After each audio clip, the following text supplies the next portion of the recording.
It is that time again. Hello and welcome. You are watching from Saba to Barbados, the maritime legacy of Captain Eric Hassell. This is episode number 4. As always, thanks for your time. In last week's program, we discussed the work that occurred here in and around the careenage. We also talked about the goods and other products that were brought into Barbados. As you have already heard, young Eric Hassell became a captain in his early 20s, and quite a lot happened during that period. Evidently, young Eric Hassell was a brave man. Take it over, Dr. Carter. He moved from the schooner aspect, he moved from skippering schooners to motorboats. So in 1963, he's skippering this motorboat called the MV Zipper. And on its way from Guyana, loaded with rice, the boat suffered a leak. He said it happened very, very suddenly. And he believed it was sabotage. And yes, he said it happened very suddenly. I think he said the engineer said water was coming into the cabin.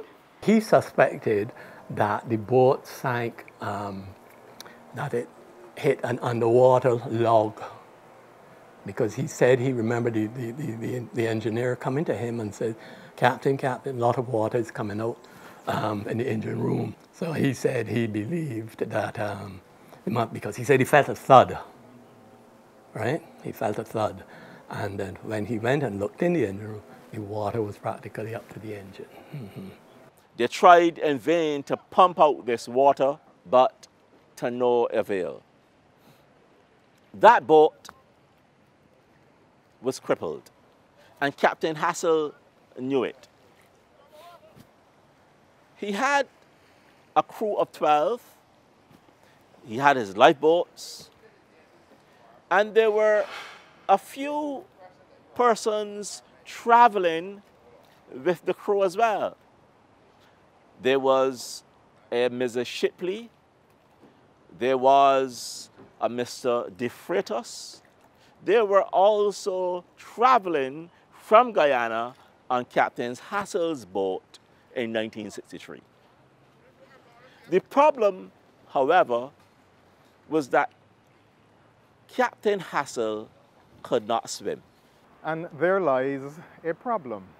Brian Griffith, who incidentally is the son of the late Dighton Griffith, whose name now dignifies the school in Christchurch, looks back on this with a degree of amazement. What I used to laugh at was that Peach couldn't swim. And he was a sea captain. And all I know is that when the zipper sank, he clung on to something, lived, and swore never to go to sea again, which he did not do, which I thought was really funny. But I suppose that's happening. A sea captain that couldn't swim. I've always found that a kind of oddity, but I suppose you can be a captain, and it would be though you're on land. Because you're a captain don't mean you have to be out there in the sea. But it was an oddity which I have always found interesting and almost amusing. And the fact that he was the last man to get off the sinking ship on which he was, I wonder to what extent he was showing the responsibility of being captain, making sure that he was the last to get off, or he was sure that he made sure that he only got off when a rescuing ship was nearby, so that as soon as he got in the water, he would be taken out. I've never explored that with him, but he maintained to the end that he could not swim. Well, perhaps it was the former. He ensured that everyone was safely off the ship before he was. Now, granddaughter Tassa Chatterton Shaw, interestingly enough, she enjoyed excursions around the island at seasides with her grandfather. But during that time, she was not aware that he could not swim. As a young girl, that never struck me in any way because, well, we were always at the beach, by the beach, you know.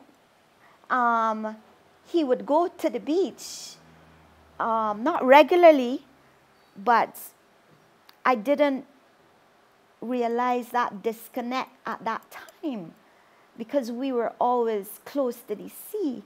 On summer vacations, he would relocate to Cattle Wash, again by the sea. He always talked about absorbing the fresh ozone air. He always used this word ozone. Now it is a buzzword. He always talked about ozone. And he loved absorbing and inhaling the freshness of the breezes coming off the East Coast. We were always by the sea, but I never made that connection that he couldn't swim. But I know he was a man of the sea. And that is how he developed himself. That he, you know, as a captain, mentored by his father, he was a man of the sea. But he encouraged us to learn to swim and to get into the sea and to enjoy the freshness and the effervescence of it. And so we were always surrounded by the sea. I learned to swim at the Harbor Master police station there in Bay Street by none other than Lorenzo Best. And he would have supported that. All of us had to learn to swim. I remember seeing the black cobblers, and at that time there was a jetty, and you either had to sink or swim, right? So there was no other choice, and I think to this day, all of us as Hassells and members of the Hassell family, we love the sea. We love the beauty of the sea. There's one grandchild who is a marine biologist, in fact, two who have studied marine biology, and one is in Canada, one is here in Barbados now, and several of the grandchildren also worked in the business at various points in time, whether that was summer vacations or full-time employment. We all had a taste of shipping and of the sea. Well, what do you expect from the grandchildren of a man who made his living at sea? Now, let us step back and return to the discussion with Dr. Henderson Carter, who was chronicling the events surrounding the tragedy of the Zipper. And he gave the order to abandon ship. The crew prepared the lifeboats and got in their lifeboats, and their passengers also got in their lifeboats. He said he rushed out of the cabin. No, he told the crew, get as much food as you can and put the lifeboats in the water. They did that. They put plantains. I think they had one female passenger. They got her in, they got the boat out, they got the food in, and they left him. And Captain Hassell was the last to leave the Zipper as it was going down. Before it went down, however, he sent a distress call, and that call was picked up right here in Barbados. He had the presence of mind to call Cable and Wireless. He called Cable and Wireless and said, Mayday, Mayday, Zipper sinking. And somebody at Cable and Wireless, who was his friend, said to the others, that sounds like peace. And they got into action to get somebody to find where he was. Yeah, in the meantime, he was barely able to make that call. So a distress call had gone out, but how would Captain Hassell get off the boat? There are two stories on this issue. One story is that Captain Hassell, knowing that he could not swim, jumped into the water, and his crew members pulled him aboard the lifeboat. Another story says that Captain Hassell was there on the ship. The ship is going down and it is listing. And because it is moving from side to side, it threw him off into the water and he was pulled on board the lifeboat. And he said, you know, he couldn't swim. He was supposed to be the last off. But, however, they told him to jump. He jumped and he barely made it. And the ship, of course, would have gone down right away. Yeah, so that's about it. It was a very, very sad time. But that was the beginning of the horrors for the sea captain, the Barbadian sea captain. Because as they were picked up by another vessel, they were taken back to British Guyana. And they were interviewed, or I should say interrogated, because in those days, Guyana had strict policies about the movement of money and the movement of certain important articles from the country. And they questioned him, they quizzed him. As a matter of fact, Captain Hassell was very annoyed with his treatment in British Guyana after he had escaped death, really. Was very annoyed, but anyway, he was put aboard a plane and he landed in Barbados safely after that ordeal. When the boat sank with him, I was working at Getty's Grant then for $80 a month. I remember Mr. Toppin and Mr. Thing. When they took me on there, Mr. Hassell, we do not pay big salaries, but we pay a big bonus. We give 4 months bonus. So 4 by 80, $320 bonus, right? So when Daddy's boat sank and he came to Barbados, he came at the airport, I went to meet him. I had $80 in my pocket, and I gave him the $80. He went all over Bridgetown telling everybody. He said, my boat sank, but when I landed in Barbados, I still had money in my pocket. Now, that ordeal is important to help us to understand why Captain Hassell set up his shipping enterprise. You know, Daddy couldn't swim from here to that chair to save his life. Could not, you know. I never wanted to either. He never went to church either, but he believed, you know, and he believed. And he says, the day a vessel, motor vessel sinks with me, I am coming off the sea. He always said, the only way I am doing this is for my 8 children. And so it happened, vessel sank with him, came off the sea and started his own business. And he kept his promise. So after the MV Zipper went down in 1963, March 3rd, Captain Hassell came ashore and he never went back to sea. He never skippered of another vessel. But that was the foundation for the creation of a shipping enterprise.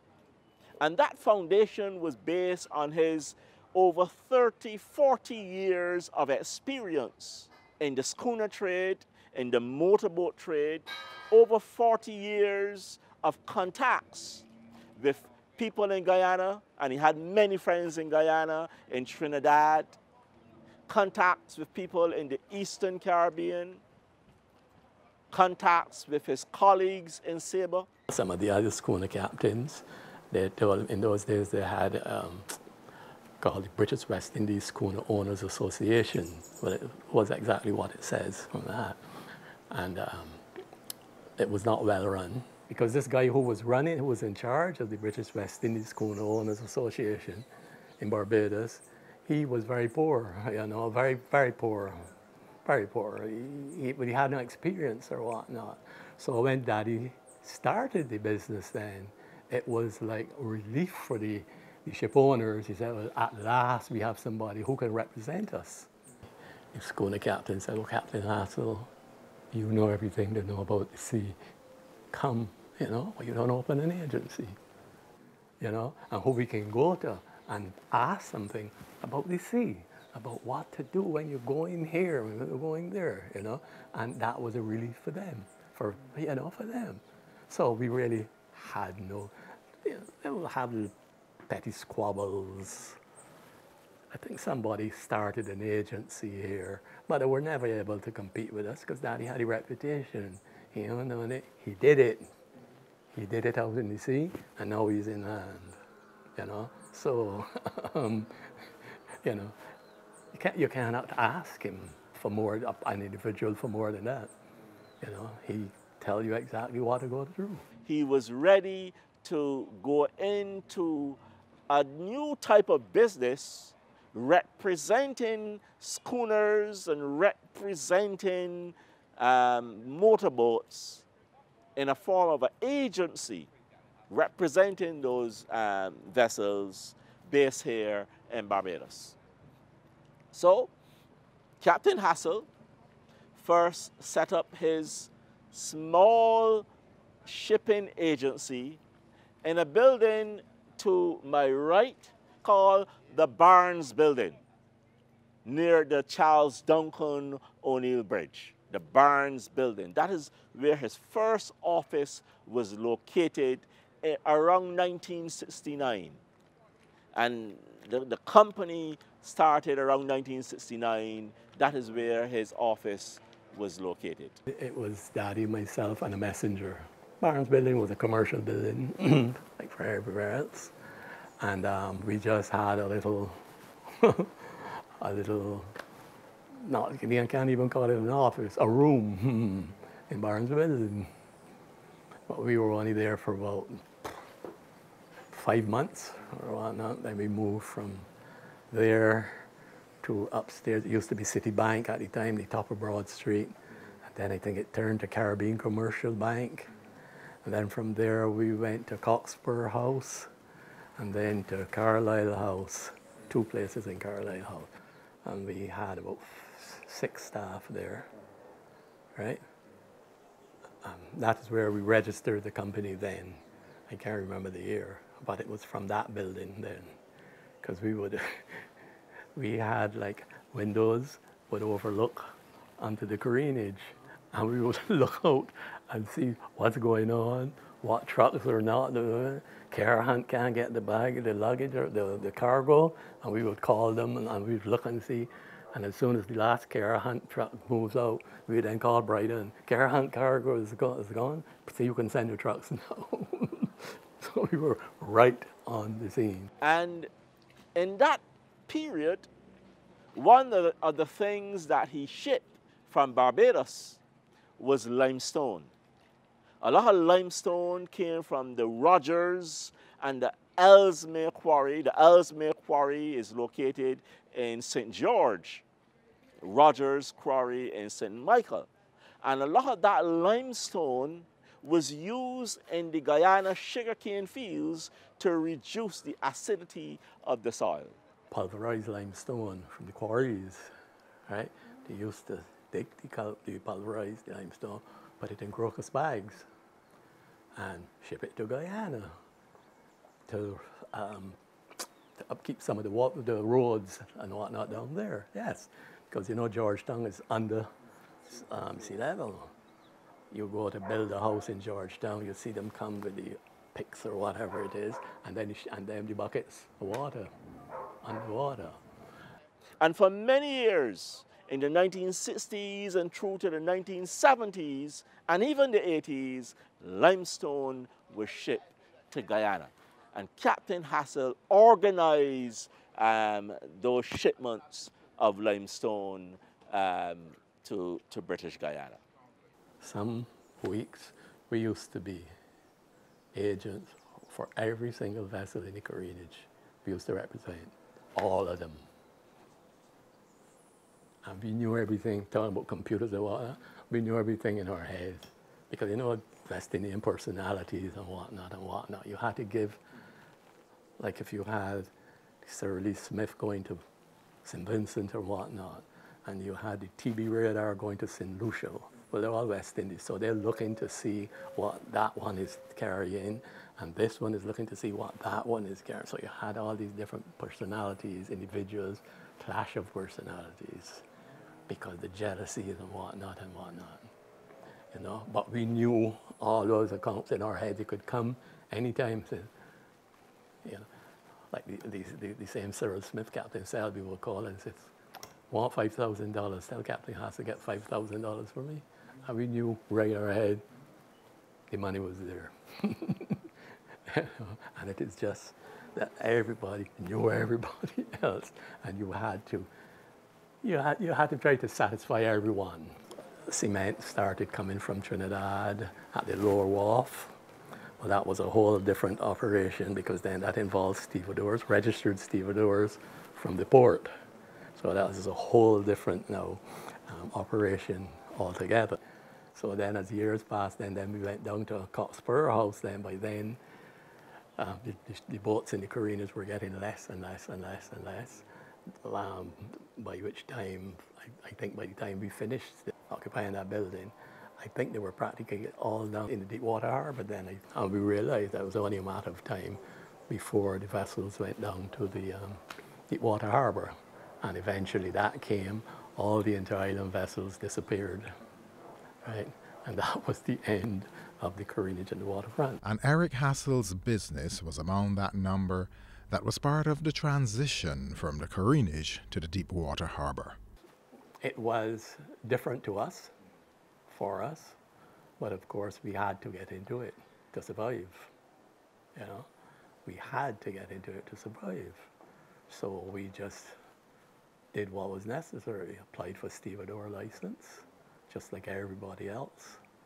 But of course we were always known then as with the small vessels, but of course with time the small vessels disappeared. And then we were just like the Da Costas and the plantations and the whatever. We got larger vessels, and as our name, you know, got around more and more and more, because once people overseas, they hear Hassell, they know it's a Caribbean, you know. It is important to know that Captain Peace was indeed a family man. Not only did he base his business on his wide experience as a captain, but the success of his business was based on the family, that solidity of his family life. He married to Doris, and together they had 8 children. But she always had a living helper, usually somebody from the country. And my mom had 2 sisters, and they helped tremendously with us. Yeah. So yes, there were 8 children in 10 years. You might have heard that. And lots of fights and squabbles later. And that is important, because then Captain Hassell was in Barbados after the loss of the Zipper. Doris used part of the family's home at Blue Waters in Christchurch to house visitors. Of course, visitors would pay a fee. My grandmother was also a very strong backbone for him. In that after the Zipper sank, and having 8 children to feed, she quickly came up with the idea of transforming their house. By then, the children, they were either studying or had been married. But she started a guest house in the early stages of the business on Barnes Building, and she had, I think, 4 bedrooms that were transformed into, you know, guest houses were very popular. And that served to be a source of income for the family and foreign exchange as well. And my grandmother was very attentive to serving breakfast, lunch, and dinner. And she was in a key location because at that time, which would have been in the 70s now, they were living right opposite Accra Beach. And you couldn't want a finer beach. So she provided a sort of bed and breakfast, very personalized service, but it was also a means of support to the family. And again, that was done in a very quiet way. There was no sign up, no big headlines, but people, they knew the taxi operators right opposite or next door to Accra Beach Hotel. So there was a vibrant business going. And Doris played a very important role as his wife to make sure that the family was not imperiled. So we say, therefore, that when we look at the success of the Hassell enterprise, it has to be attributed in a great deal to the family. This is an enduring story, and that story and the many lessons underscore the importance of a strong and committed family life to the success of your business. Oh, that we would take the time to study and understand the fine examples of our people who went before us and who laid those solid foundations on which today's businesses are built. Eric Hassell exemplifies all of the above. This has been From Saba to Barbados, the maritime legacy of Captain Eric Hassell. I'm Sherwood McCaskey. Thanks for your time.